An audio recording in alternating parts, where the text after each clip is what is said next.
Good evening, NY14. My name is Nipa Ruiz. I am a constituent liaison and field representative with the Office of Congresswoman Ocasio-Cortez. Thank you all for joining our town hall tonight. Just a few notes of housekeeping. If you are logged into the Zoom meeting, please use the Q&A feature to submit your questions. We prioritize questions from constituents from NY14, so please mention your name and neighborhoods.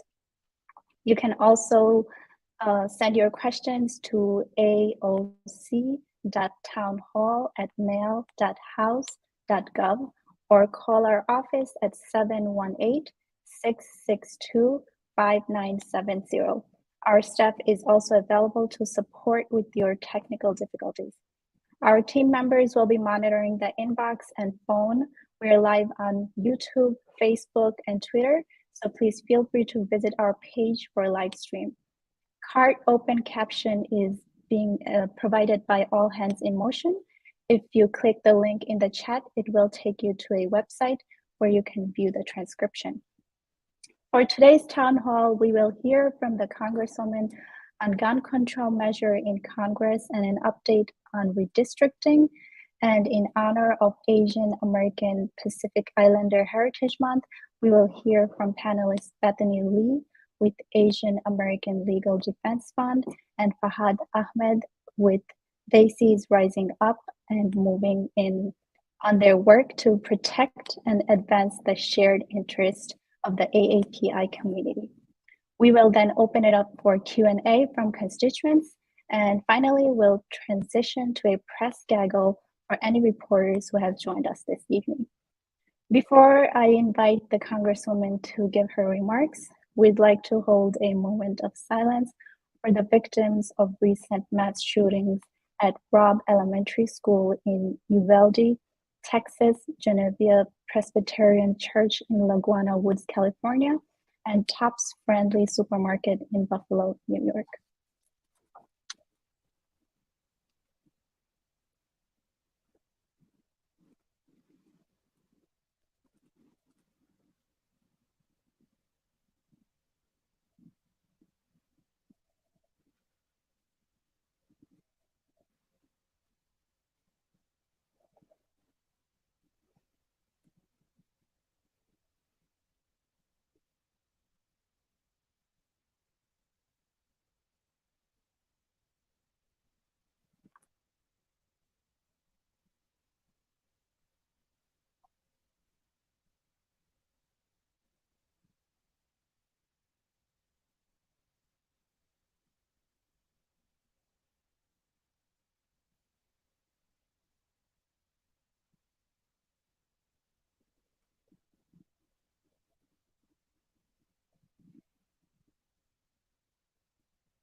I now invite Representative Alexandria Ocasio-Cortez to give her remarks. Hello, everyone. Excuse if I sound a little funny this town hall. I have some allergies and it's allergy season. I wanted to start off with just some notes on how devastating this week is and an acknowledgement of how devastating this week has been. And not just this week, but the past several weeks. It is shocking, it is appalling that since the time that we had our last town hall, there have been 3 mass shootings in the United States, at least 3 mass shootings in the United States that have captured national attention, from what happened in Buffalo to the attack on Taiwanese worshipers in California, and now what we are seeing unfold in Texas. And it is just such a damning indictment of governance and the failure of governance to not only stop these horrific attacks from happening, but to prevent them, and to even willfully acknowledge that this is the only place that this happens. The United States is by far the only place where this happens with such regularity. And it's difficult to feel helpless in a situation, or to feel helpless in the aftermath of a moment like this. But we are not helpless. And there are things that we have done, and there are things that we can do. And we just need to make sure that we finish the job. I want to start off with just a brief moment of silence for the victims, not just the 19 children that we saw in Texas, but also in Buffalo and in California, and victims of gun violence across the country that don't make national headlines, but yet are victims nonetheless every day, every week as time goes on. So I would like to just create space and begin with a brief moment of silence.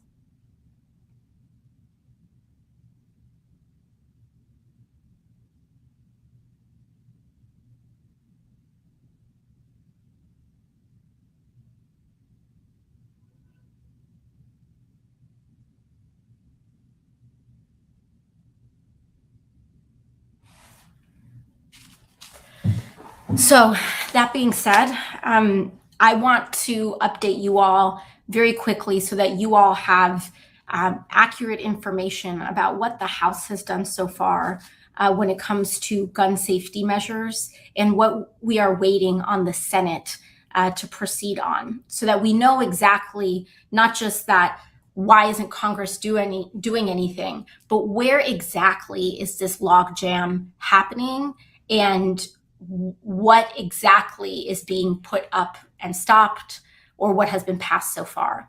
So in terms of the overall status of things, President Biden is supportive of gun safety policy. He will sign gun safety policy that reaches his desk. The House of Representatives has passed gun safety legislation. Namely, we have passed 3 major pieces of gun safety legislation.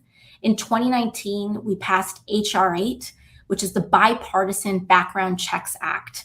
And H.R. 8 is a flagship piece of legislation in the House. A major champion of this legislation has been Representative Lucy McBath, who she herself lost her own son to gun violence, and has taken and led on this effort since the moment she stepped onto the House floor. H.R. 8 was passed in the House 3 years ago and has been in the Senate ever since. It needs 60 votes for passage because Republicans have filibustered it. And the thing that is remarkable to note about this legislation is that if you actually read this first bullet point right here, it is the Bipartisan Background Checks Act. There were a handful of Republicans that joined Democrats in passing this bill in the House of Representatives.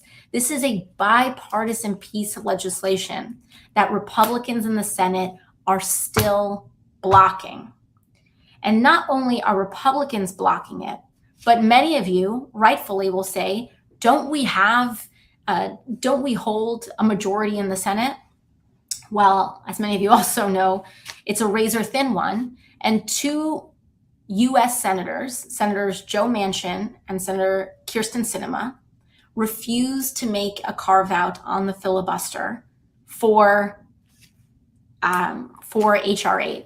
And what they have effectively done in refusing to act on the filibuster is to essentially guarantee that no legislation, with the exception of certain budgetary legislation and a very narrow set of procedural exemptions, but basically all major legislation no longer requires 50 votes or a majority for passage. It requires 60 votes. And when it comes to that, I cannot in good faith honestly tell you that this is just a Republican problem. When we have obstructionists, no matter their party, it needs to be acknowledged where the logjam is. And I just simply cannot fathom when we see how much blood has spilled, not just since Monday, not just since Buffalo, not just since California, not just since Parkland, not just since Sandy Hook, but all the way back even since Columbine and well before, that all this blood is spilling and the filibuster is still more important than doing what is necessary to prevent these massacres. I cannot conceive of a good reason why. And I don't believe that there is a good reason why. And when we look at the costs of this action, the cost of an inability to govern, it is crippling us as a country. People are dying, and it is just simply shocking to me that a legislator can look at this, and if you could go back in time and make a decision that could possibly prevent something like this, whether you're a state legislator or a federal legislator, because many of these laws, and it's very important to communicate that there are certain laws that only states can pass, that the federal government cannot pass. And so, for example, in the state of Texas, you can purchase an AR-15 starting at the age of 18.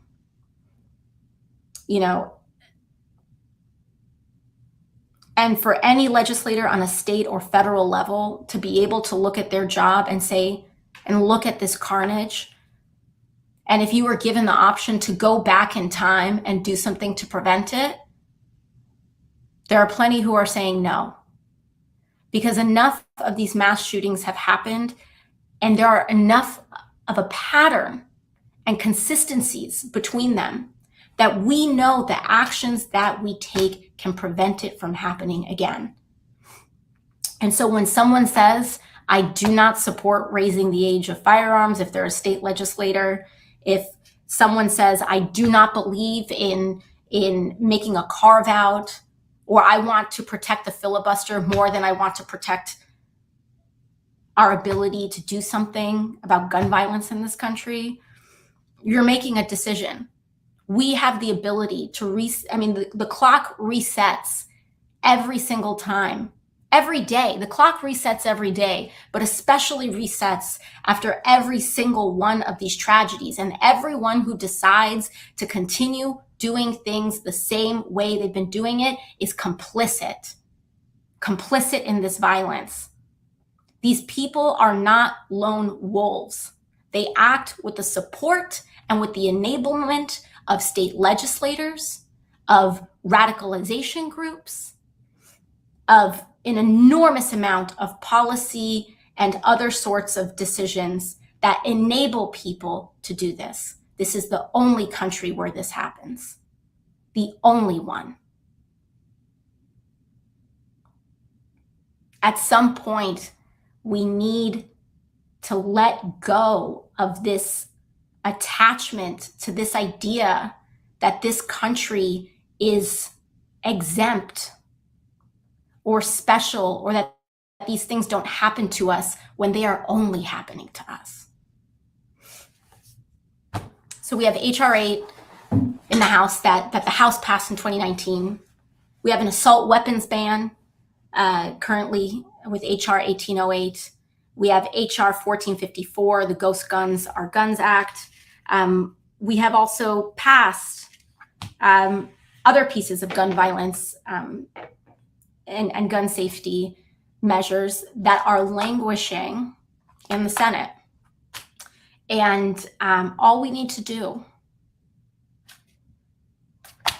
is either eliminate or amend the filibuster, and we can get things done for our country. We can stop this. And I think it's extremely important that we're all very informed about what the solutions are on this issue. We have to look at the data. And science isn't just for climate. All of our policy decisions and all of our policy making should be evidence-based. We know it is not a mystery. We know the things that can be done to prevent mass shootings and gun violence writ large. Because for every Buffalo and every every massacre that we see that makes the news, there is an equivalent amount of people in our communities who die over a weekend to gun violence as well.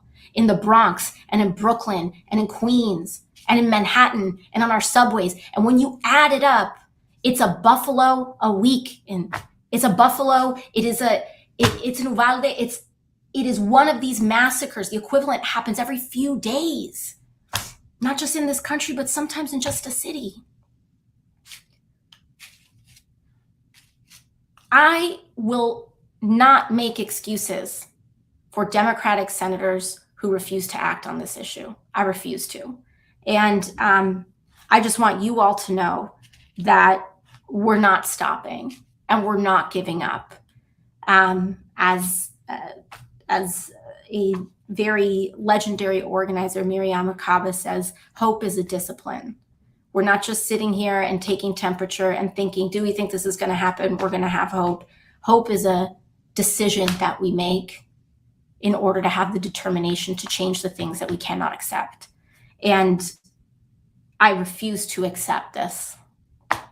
And we're going to have to figure out a way.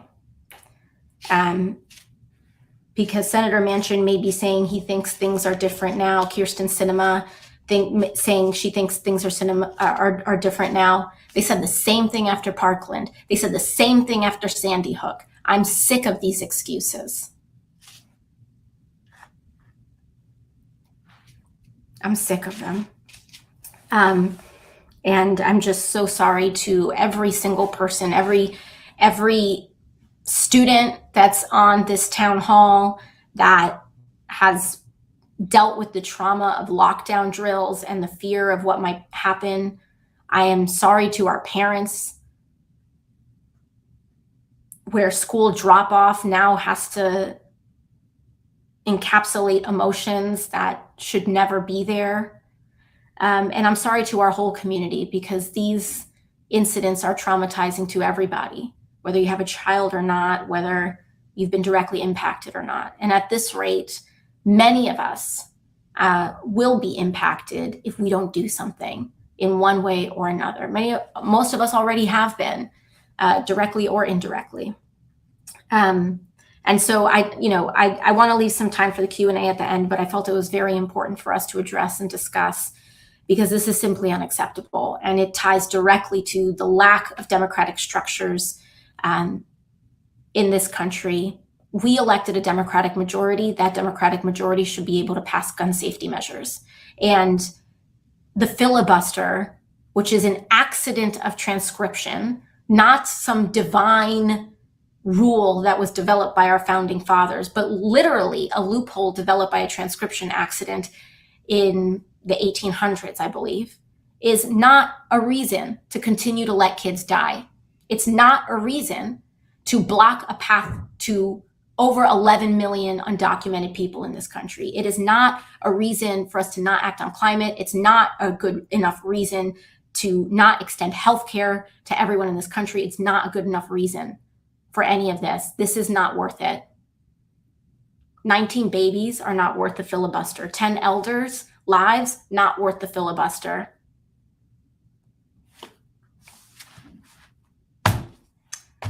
And it's not worth all the dark money that they are receiving that is interested in preserving the filibuster either. And I want to say that very directly. It's not worth the money, because there's an enormous amount of dark money political groups who are hinging on the preservation of the filibuster from all sides. And it's just simply not acceptable. It's not. This town hall was originally planned to celebrate Asian American and Pacific Islander Month. And I am so sorry that these tragedies have marred what is meant to be and what was supposed to be a celebratory town hall to uplift and center the Asian American and Pacific Islander voices and members and communities in our district. But nevertheless, I believe we'll be able to hold space because these are members of our communities that are doing phenomenal advocacy work. And we wanted to take the time to center them and uplift them and discuss some of the work that they are doing in our communities before we move on to a little bit of redistricting conversation and then to our Q&A. So NEPA, thank you so much for hosting our town hall, and I will let you introduce Bethany Lee, our next guest. Thank you, Congresswoman. We will now move on to our panelists. Bethany Lee. Bethany Lee is a senior attorney leading the Asian Outreach Unit at Greater Boston Legal Services. The Asian Outreach Unit uses a community lawyering model to serve the legal needs of Asian Americans by strengthening the impact of community organizing through direct legal services, advocacy, and legislative campaigns, and impact litigation. Previously, Ms. Lee was a Robert M. Cover Fellow at Yale Law School, a staff attorney and Equal Justice Works Fellow at the Asian American Legal Defense and Education Fund, where she litigated discriminatory zoning cases concerning immigrant and Muslim communities, represented low-income workers in wage theft cases, and guided the launch of the first undocumented Asian American youth group on the East Coast. Bethany Lee.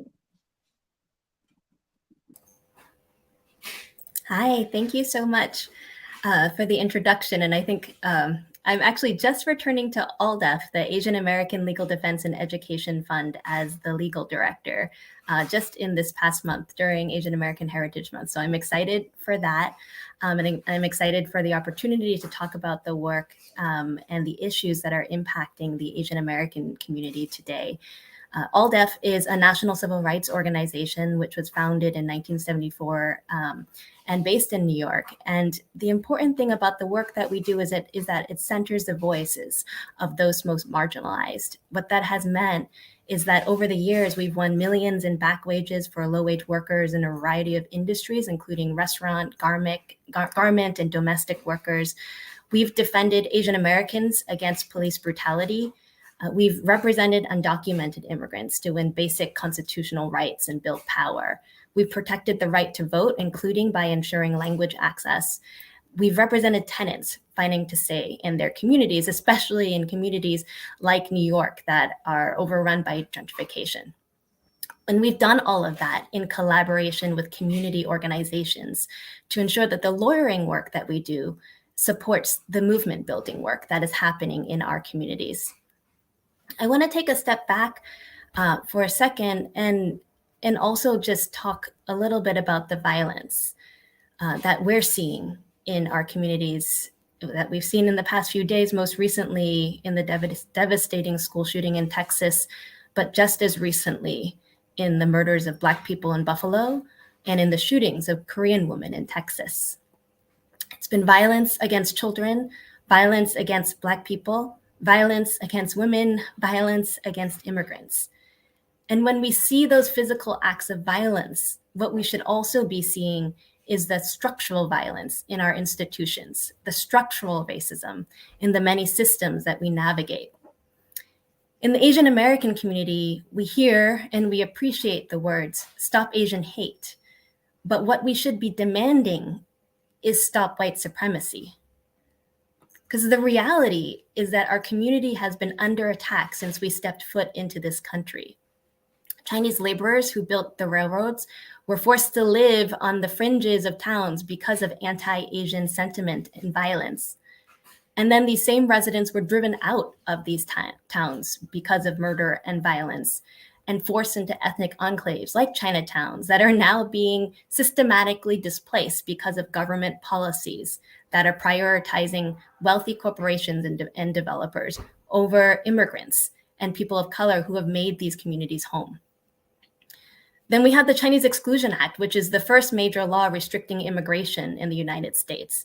Fast forward a little bit to another immigration act in 1917, banning Chinese people, Indians, Burmese, Thai, Malays. And then the Japanese internment. And then even more recently, post 9/11, we've seen, when we talk about anti-Asian violence, we also need to be thinking about anti-Muslim violence and the violence that Muslim communities have faced in New York and elsewhere as a result of scapegoating and stereotyping and hate. And during those very same years, when violence against Muslims was increasing, Southeast Asians, the largest refugee community in the United States, also began to be deported back to countries where they were driven out because of genocide and war that the United States had perpetuated. So when we talk about anti-Asian violence, what I hope is that we don't respond with violence in institutions that perpetuate violence. What gives me hope is the same reason that organizations like ALDEF were founded. Our communities have a long tradition of resistance and resilience in the face of racism. And our communities have also learned and benefited from Black and other communities of color who've led our country in the fight for racial and economic justice and equity. And ALDEF and so many Asian American community organizations have been part of this resistance. To illustrate the strength of the resistance in our communities, I want to share a story with you about an issue in the Asian American community that you may not hear as much about, but has been at crisis levels for a long time. Southeast Asians have been deported at rates that had been an all-time high in the past few years. Again, just to give the context, what I had said earlier is that Southeast Asians are the largest refugee population that the United States has ever admitted into this country. Southeast Asians were fleeing war and genocide as a result of United States involvement in their countries. And they were resettled in often low-income communities with very few resources. What that meant is that parents were dealing with language access and trying to find jobs, while kids were adjusting to the school system and were subject to what we now understand to be bullying. So in order to protect themselves, they sometimes formed gangs and ended up having to deal with violence that wasn't addressed by school systems or institutions that have the resources to address them. What that meant is that Southeast Asians often ended up with criminal records, which, because they were not citizens, meant that they were ordered deported. And it created this cycle of displacement that meant that the kids who had fled genocide and were born in refugee camps were now being deported to countries where their parents had purposely fled in order to avoid violence. Community groups have been fighting since the early 2000s to resist the deportations and stop the deportations that have been happening in the Southeast Asian community. The Southeast Asian Freedom Network has been a leader in this. In the Bronx, Mekong NYC has worked with many families who have been trying to make sure that their families get to stay in the United States. I've worked with community groups in New York and across the Northeast region, most recently to stop many of the raids that were happening in the Cambodian community. For a while, under the Trump administration, they were happening every few months. And what that meant was that in tight-knit communities, pretty much everyone knew someone who was going to be impacted. And so what did the community do? The community resisted because of the community organizing work that had been happening for years and the legal work that had been supporting it. At a certain point during the raids, we got advance notice of when people were going to be rounded up in order to be deported. And so with community organizations, we organized rallies. And in that very short span of time, we made sure that communities like ones in Lowell, Massachusetts, that have the second largest Cambodian American population in the United States, we made sure that the community came out and understood what was happening. We had rallies in front of the immigration courts. And what that meant was that the day that people had to report to ICE because they had been ordered to be detained, to be deported, 4 people walked out that day because of the strength of the community. We were also able to work with a family to bring back the first Cambodian American to the East Coast. But that's just 5 people. It's just 5 families. It's 5 neighborhoods, 5 communities. There's examples of this happening across the country, this type of resistance and resilience, but it's not enough. There's tens of thousands of Southeast Asians who have deportation orders because of the violence that the government has perpetuated in communities of color. So we need legislative solutions. We need broader solutions. We need bolder solutions. And that's true of all of the systems and institutions that perpetuate violence and racism in our communities. When we talk about economic justice, immigrants' rights, education equity, housing and environmental justice. In Chinatown, Lower East Side, in downtown Manhattan, in the middle of a pandemic, in one of the worst housing crises in this country, developers are trying to build 3 luxury towers in the Lower East Side in a place that was among the hardest hit by COVID and with some of the highest asthma rates in the city. These luxury developments are slated to go up next to public housing with Asian, Black, and Latinx families. And this is the result of policies that prioritizes profit over people. But our communities are resisting.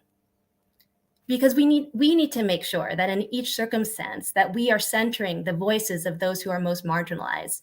We need to collaborate with community groups who are on the front lines of responding to the many crises in our neighborhoods.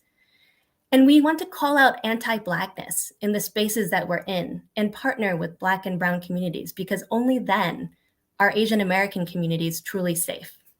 So I'm really happy to be here with you tonight virtually, because to me, it's gatherings like this, usually and hopefully in person, is when we come together and really share with each other the necessary steps to build community today and every day.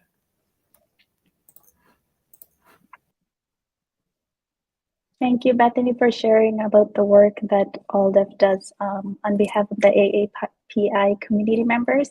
I'd next like to invite Fahad Ahmed, Executive Director of Daisy's Rising Up and Moving. Since 2000, Fahad has helped family members facing deportation and entrapment as part of the war on drugs.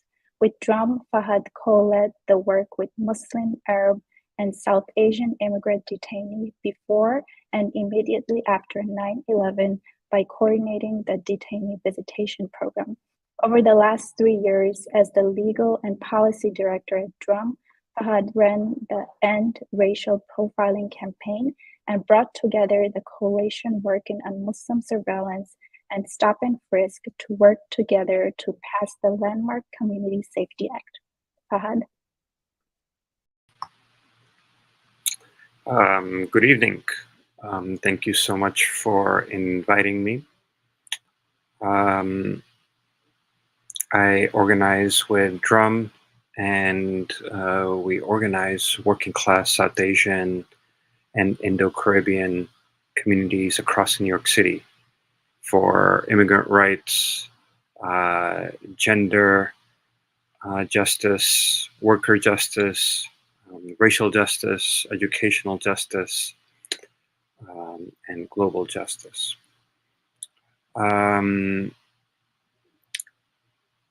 I want to focus my remarks, and I'll try to keep them brief, on the many ways in which when we talk about Asian American communities, we have certain images in our mind, and which are not inclusive of a lot of realities that exist on the ground. And I think this is particularly the case when we think about working class Asian communities, and in many ways is also true of segments of Asian communities, such as Southeast Asian communities, South Asian communities, Central Asian communities, and West Asian or Arab communities. So I'll share a little bit today about our work and experiences in working class South Asian and Caribbean communities. On the issues of worker rights, there are workers here in New York City that are making $4 or $5 an hour while they're still living in New York City and still paying New York City rents and the New York City cost of living. And oftentimes, these workers are exploited by their employers, not only on issues of wage, but threatened to have police or immigration called on them, are physically or sexually harassed or assaulted, and then told that if you say anything, I will call police or immigration on you. When their wages are withheld, they are told, I will call police or immigration on you. And these workers form some of the most critical points in the functioning of this city.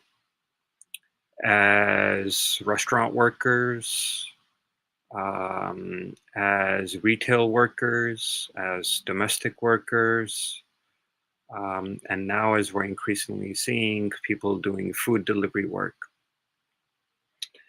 And if you're in New York City, you can imagine that if you take away some of those industries, like you lose the essence of what New York City is. It's a city that's built on us being able to walk around, get transportation from a cab or an Uber, be able to walk to restaurants, be able to go to shops in much later parts of the day. And so many, particularly people that play an important role in important functioning of the city, are able to do that work because there are domestic workers in their homes taking care of their elders and their children. And yet these same workers are so marginalized and so overly exploited. And oftentimes the children of these same workers go to public schools. And a lot of the Asian communities here in Elmhurst and Queens, in Sunset Park, in Brooklyn, a lot of the pockets of where Asian communities exist are some of the most overcrowded schools in New York City. And these issues are often left to the side. And in general, public schools in New York City and across the country have a large presence of police. And as we've seen now from the reporting in Texas, that presence of police doesn't provide any safety. And in fact, oftentimes becomes a source of harassment for a lot of students. The increase in police happened after the Columbine shooting. And to this day, there are probably no more than a handful of incidents out of the hundreds of school shooting incidents where the armed officers have actually been able to intervene and prevent the violence from happening, or be able to reduce the damage and the injuries and the deaths caused from those shooting events. And instead, what we see is that rather than the schools becoming a place of education and the development of people as holistic human beings, that oftentimes our young people are just being educated just sufficiently enough so that they can work in low-wage jobs in retail, in service industry, or in the lower levels of administration, in the various industries that exist in New York. Those issues of policing also impact Asian communities on the streets. When stop and frisk was a major issue, this district, the 115th precinct, had the third highest stop and frisk rate in the city. It is a very highly Asian area, particularly South Asian. And we had South Asian youth who had been stopped and frisked, some of them 20 times, a couple of them 40 times, and a couple of them had been stopped and frisked 80 times by the time they were 21 years old. And so on street policing, our communities are also impacted. As workers, they're impacted, whether it's street vendors being harassed, or now food delivery workers or cab drivers regularly being harassed by the police or being given frivolous tickets while they are just trying to survive. And then, of course, there's a policing of Muslim communities and the surveillance, which has been covered both in the media, and yet the damage of it still remains to be fully understood. And then I think the last thing I wanted to mention is that we also do a lot of work on global justice, because we understand that our issues, our lives, our realities are connected. And so for us, that's meant a lot of work against war and militarism. And the thing I would highlight is in the years that we saw militarism targeting, American wars targeting Muslim and Middle Eastern countries, hate violence existed against Middle Eastern Muslim communities. And now, as the rhetoric has shifted towards China, we are seeing the targeting of East Asian and communities that may be perceived to be Asian communities. And so we have to confront these systems of violence. We have to confront the culture of violence. And we have to do it in partnership with other communities of color, other oppressed communities, because our destinies are bound together. And all the progress that we've made historically has happened because we've come together and we've organized. And any progress that we need to make is going to happen only when we come together and we get organized. Thank you. Thank you, Fahad, for your remarks and for the work that you do. I will now pass it on to Congresswoman to address redistricting. Great. All right. Thank you so much. Let's go to our new map really quickly. That's the old map that we had. Let's just jump straight to the new map. So, I want to leave some time for you all to make sure that we address questions. So I'll just try to go through this as quickly as I can.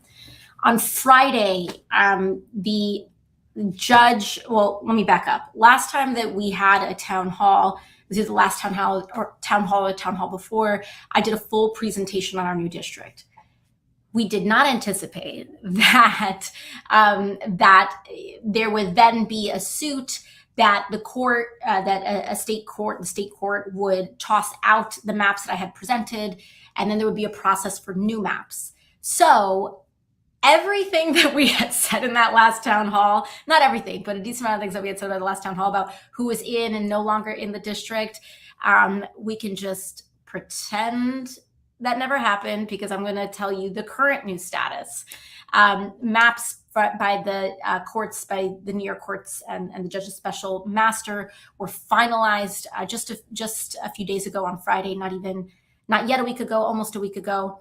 And so this map that you see here outlined in green is our new congressional district, effective.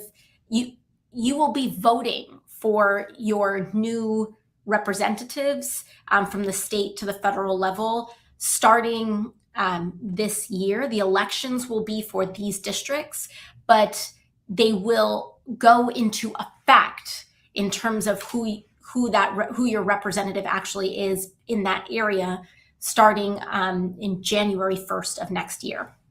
So basically the long and short of it is, tragically, very sadly, we have lost Woodside and Sunnyside as neighborhoods in New York's 14th Congressional District. If you live in those neighborhoods, I will continue to be your member of Congress until December 31st of this year. And your new member of Congress will kick in beginning next year once the new Congress is sworn in. If you're in Woodside, very broadly, if you're in Woodside, Grace Meng is currently representing the district that you will be moving to, or that they will be moving to you. And if you are in Sunnyside, Representative Nidia Velasquez currently represents that the district that you will be a part of. So that is kind of what we're looking at on that. Also, very tragically, Jackson Heights was kind of split up. So I will be representing some parts of Jackson Heights, but other parts of Jackson Heights will also be in the district that is currently represented by Grace Meng. On the Bronx half of things, we have lost Woodside. Oh, and on the Queens side, we have gained the rest of Astoria. So the entire neighborhood of Astoria used to be split in two. I usually represented up to Steinway, and Representative Carolyn Maloney basically had the area between Steinway and to the river, and I also had Ditmars up there as well. Now I have all of Astoria. I'm going all the way out to the river, and stopping around on the southern half is about around where the Museum of Moving Images and where Kaufman Astoria Studios is. The line kind of goes around there. So I will be picking up the rest of Astoria, but we will be dropping Woodside and Sunnyside. On the Bronx half of the district, Representative Richie Torres will now be representing our neighborhoods, or he is currently representing the district that will be picking up Morris Park and Allerton. But we will be picking up parts of the South Bronx, including Soundview, Hunts Point, and on the northern part, we will also be expanding our representation to Co-op City. So once again, in terms of how these deadlines sort of kick in, when you cast your ballot, no matter who you cast it for, what party you're voting for, when you cast your ballot this year in your primary elections and in your general election, you are voting for the representative for this map, for these new maps. That's who will be on your ballot. And even though you're voting for it this year, they will be effective once that new Congress is sworn in, which will be in January. So if you have any more questions about that, please feel free to send them our way. And let's just go to the Q&A.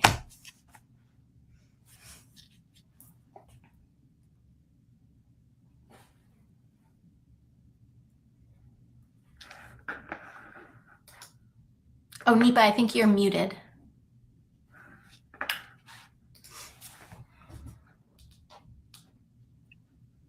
Sorry about that. Thank you, Congresswoman, for your remarks. Now we will move on to the Q&A. The first question that we have is from George from the Bronx. He asked, what is the status of Puerto Rico as far as becoming a state of the United States?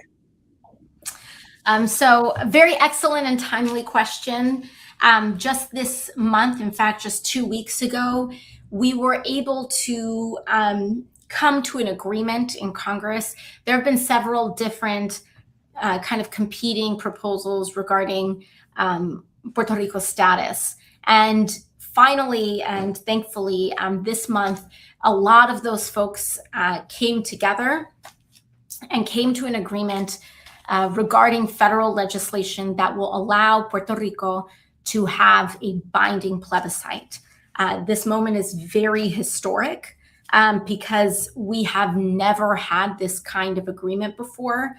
For those who may not know, the resident commissioner for Puerto Rico caucuses with the Republican Party.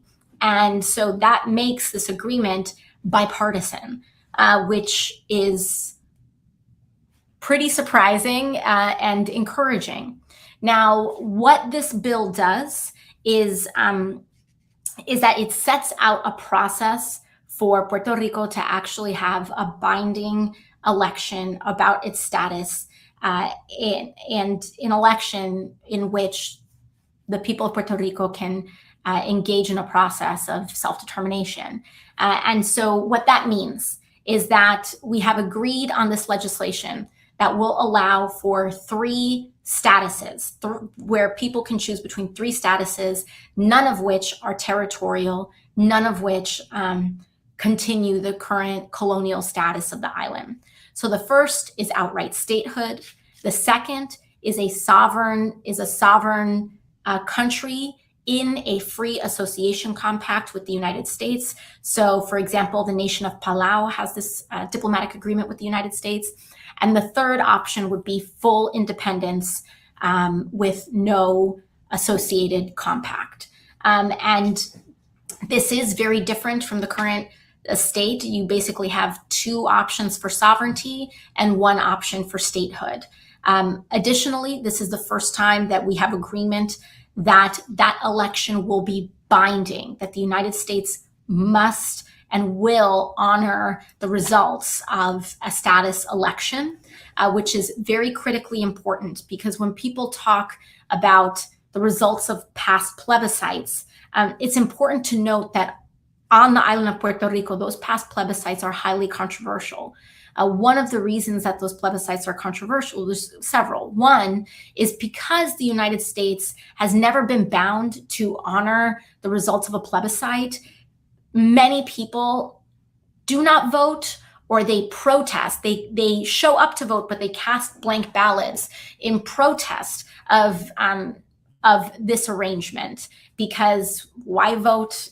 Their view is, why vote in an election whose results do not matter? And so this is the first time we have legislation where the United States, that is binding, and the United States will honor the result of that election, which is very important. The second issue of contention has also been the construction of the ballots. There are ways when we design ballots, or the way that we ask questions, that can lean they can lean people towards one option or another. And so there's been a lot of argument over the collection and administration of ballots in not just plebiscites or status elections, but just elections writ large. And so this legislation also provides for the Department of Justice to oversee campaign and ballot materials in order to make this process as independent and nonpartisan as possible. For people who may not know, political parties in Puerto Rico are not organized necessarily by left and right. It's not a Democratic Party and a Republican Party. Parties are organized around statehood and status. And so there may be a pro-statehood party, there may be an independence party, there may be a pro-Commonwealth, or kind of more of the status quo arrangement party.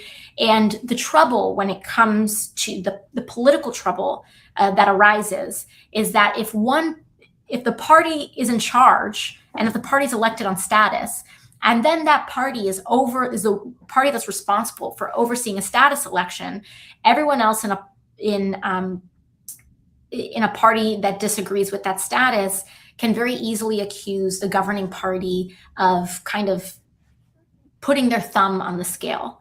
And so having a process that is trusted and independent, and that can be an independent broker, but a trusted broker among all parties, is going to be very, very important for the legitimacy of any outcome, no matter what it is. So I'm proud to say that breakthrough happened just about 2 weeks ago, and I will be joining the Natural Resources Committee, which has jurisdiction over this legislation, and I will be going to Puerto Rico in June in order to do and conduct field hearings with the people of Puerto Rico, so that they can have their final input on this legislation, and we can introduce it to the House and hopefully bring it to a vote, which would be quite historic should it pass the House of Representatives and then leaves us at the United States Senate.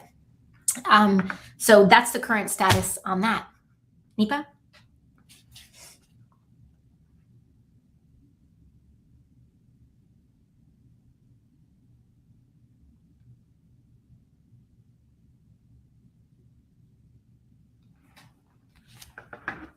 Oh, I think we're waiting on another question from Nipa.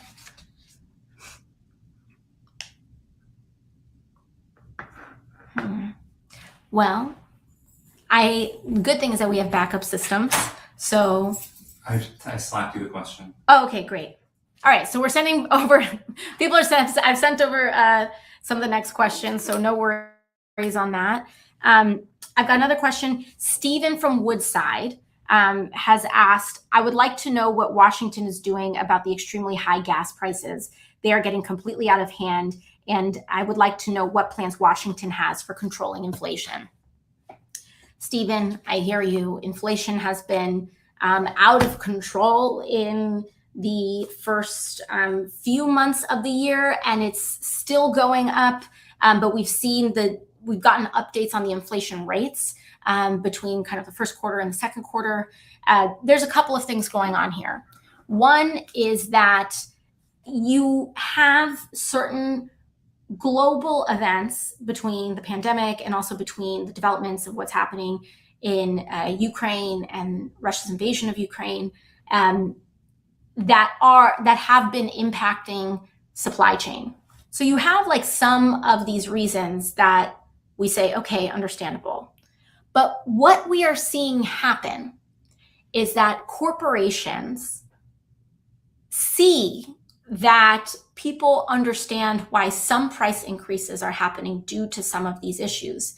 And they are taking advantage of that window, and they have been jacking up prices across the board.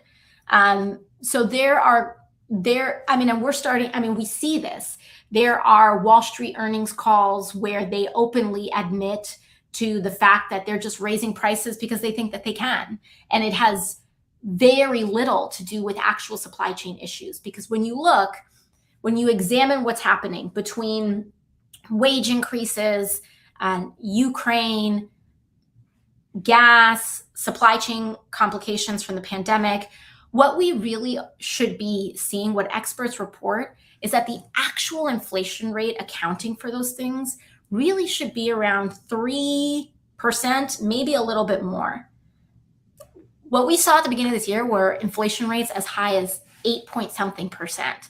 So there's a full 5% there that is not accounted for by all of these kind of legitimate developments in current events. And these prices have skyrocketed so high that, we're all of us are like putting things back in the grocery store, not sure how we're making certain ends meet at the end of the month. We were dealing with that beforehand, but even now. And so there's a couple of things that we have to do here and some things that we have been doing. On the question of gas prices, we know that Russia is one of the world's largest oil producers and exporters of gas. And it's been driving crude oil prices up at home and abroad, everywhere in the world. But big oil companies are also taking advantage of those price increases. And when we take action on the federal level, for example, President Biden began releasing oil from the strategic reserve. We're talking about like you take a million barrels, that means you're supposed to increase the supply into the market, which should decrease demand. It should provide relief. However, what we have here is a concept known as up like a rocket, down like a feather.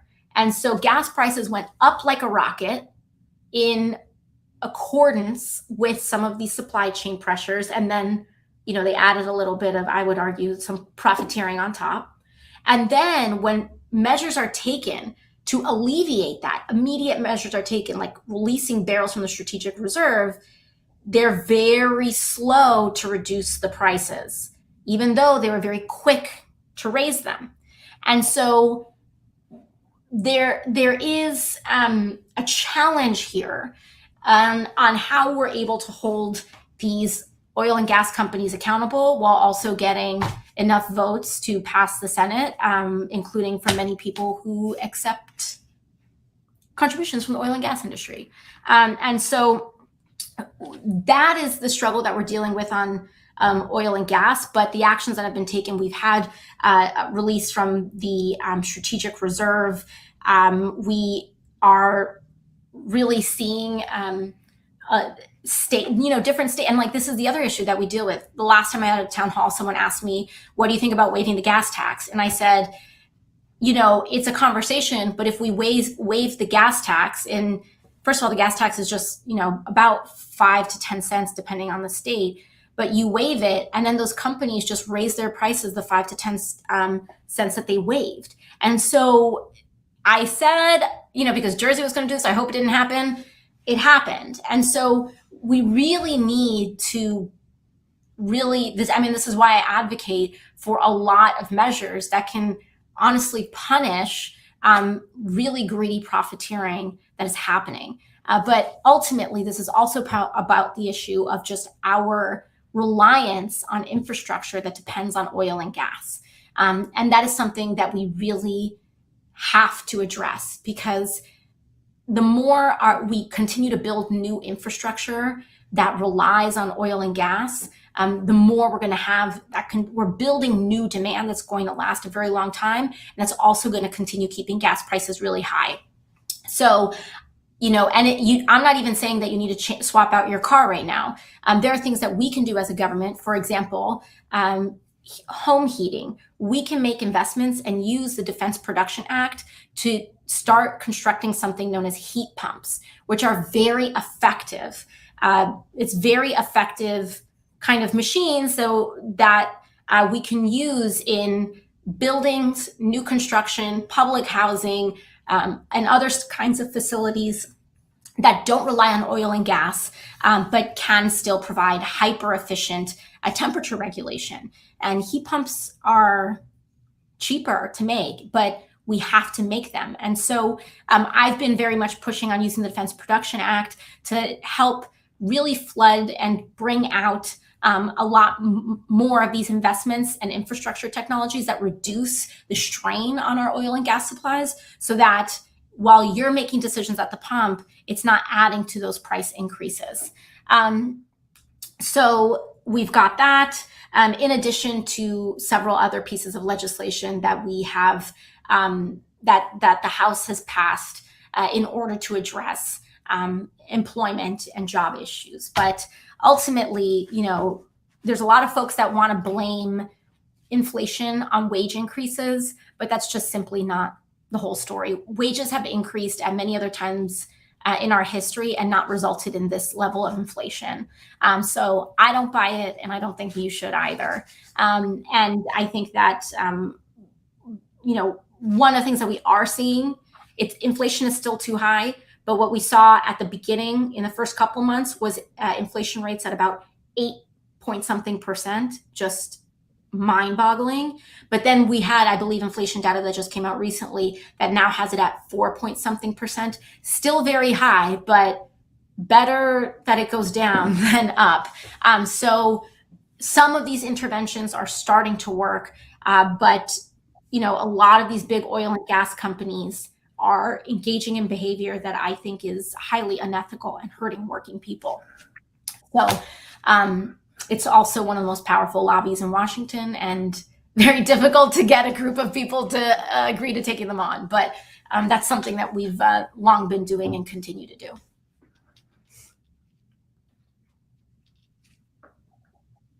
Okay, the next question is from Tatiana from the Bronx. She asked, why are the AAPI community targets of hate and racist acts both today and in the past? Could you repeat that, Nipa? Yes, it's from Tatiana from the Bronx. She asked, why are the AAPI community's targets of hate and racist acts today and in the past?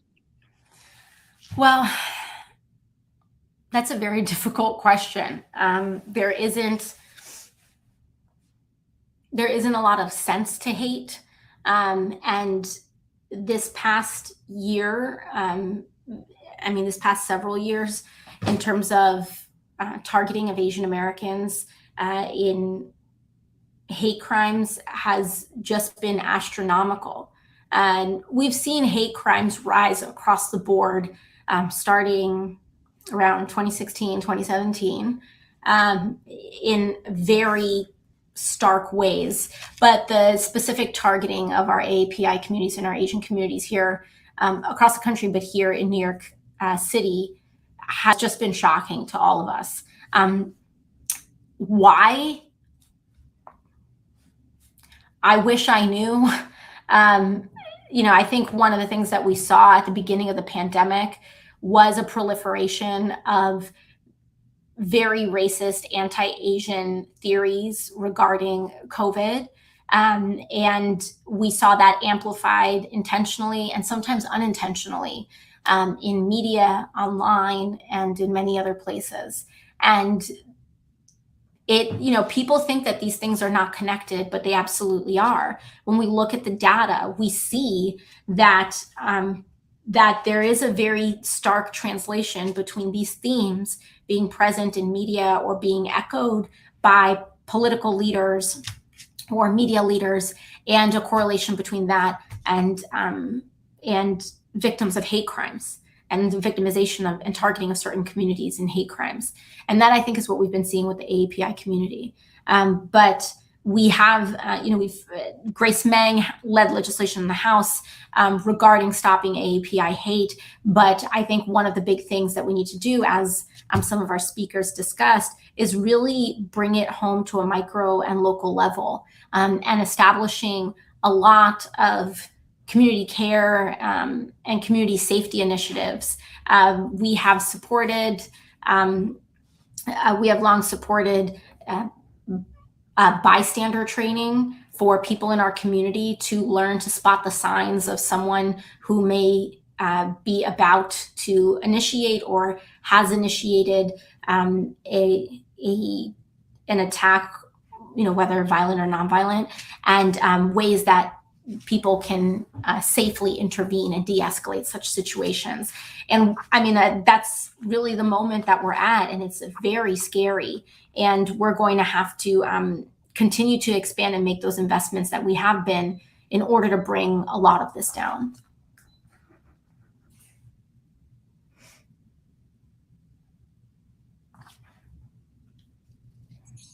Next question. This is the last question. It's from Susan James from Lebanon Street in West Farms. She will be a new constituent of NY14, formerly NY15. She asks, Congresswoman, I understand you have toured the new district lines. What stood out to you as you traveled in our neighborhoods? Yeah, I mean, it's an excellent question. And good on you for paying very close attention.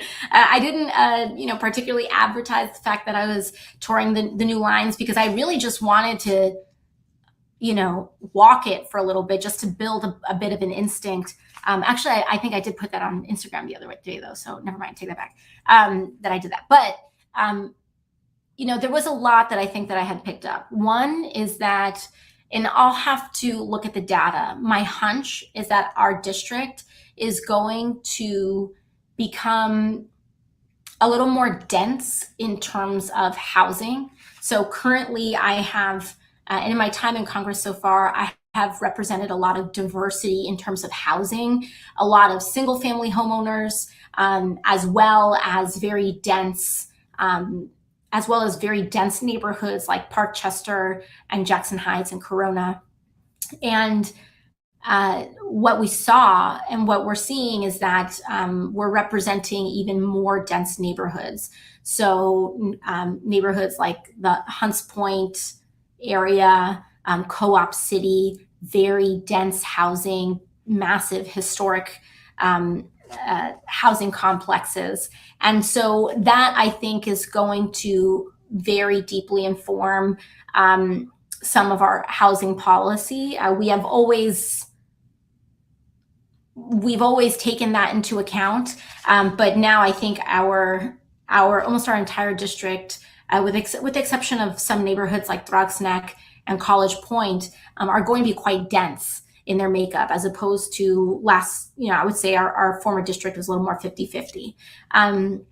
Grace Meng's district is going to become much more, is really bringing in a lot more Asian American communities, and her expansion into our former district or our current district represents that, which actually means that our communities are going to be growing in Latino and African American representation, but we still have very healthy Asian communities, white communities, etc., also in our district as well.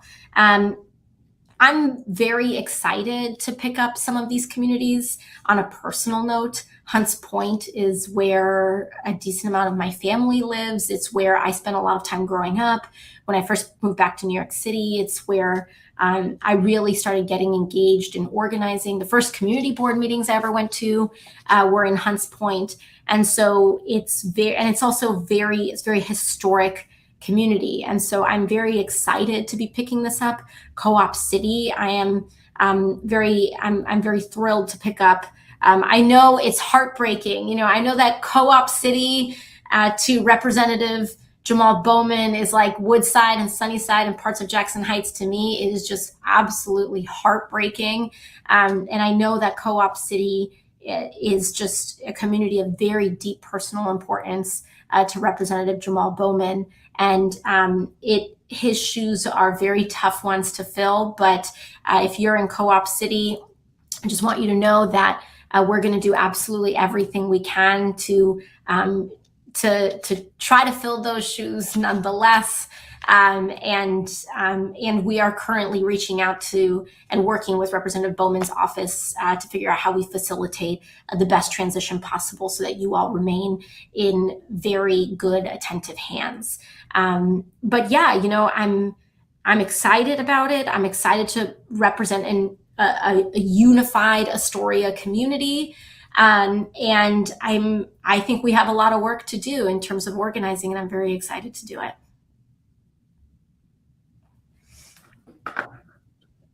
Thank you, Congresswoman, and thank you to our constituents for joining us tonight and asking questions. You can also contact our office by calling 718-662-5970 for Representative Ocasio-Cortez. And thank you, everyone. Good night. Thank you, everyone, so much.